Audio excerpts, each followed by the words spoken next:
ಎಲ್ಲರಿಗೂ ನಮಸ್ಕಾರ. ನಾನು ಅನುರಾಧ, ಜಪಾನ್ ಟೋಕಿಯೋಯಿಂದ ಮಾತಾಡ್ತಾ ಇರೋದು. ಇವತ್ತು ಒಂದು ಹ್ಯಾಪಿ ಮೂಮೆಂಟ್ನ ನಿಮ್ಮೆಲ್ಲರ ಜೊತೆ ಶೇರ್ ಮಾಡ್ಕೊಳಕ್ಕೆ ಬಂದಿದ್ದೇನೆ. ಜಪಾನ್ ಟೆಲಿವಿಷನ್ ಚಾನಲ್ ಅಸಹಿ ಅನ್ನೋದರಲ್ಲಿ ನಮ್ಮ ಕುಕ್ಕಿಂಗ್ ಈವೆಂಟ್ ಬಗ್ಗೆ ಪ್ರಸಾರ ಆಯಿತು. ಅದರಲ್ಲಿ ನಾನು ಮಾಡಿದ ಅಡುಗೆ ಬಗ್ಗೆ ಕೂಡ ಅವರು ಹೇಳಿದರು.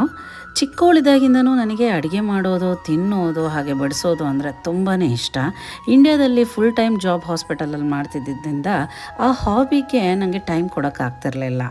ಜಪಾನ್ ಬಂದಮೇಲೆ ತಿಂಗಳಿಗೆ ಅಟ್ಲೀಸ್ಟ್ 1-2 ದಿನ ಆದರೂ ನನ್ನ ಮನಸ್ಸಿಗೆ ಇಷ್ಟ ಆಗುವಂಥ ಕೆಲಸ ಮಾಡೋಕ್ಕೆ ಟೈಮ್ ಸಿಗ್ತಾ ಇದೆ.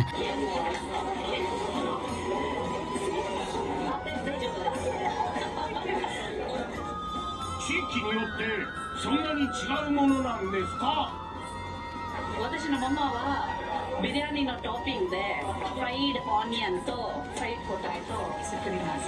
ವಾತಾಶಿ ನಮ್ಮಮ್ಮ ಸ್ಟೈಲ್です。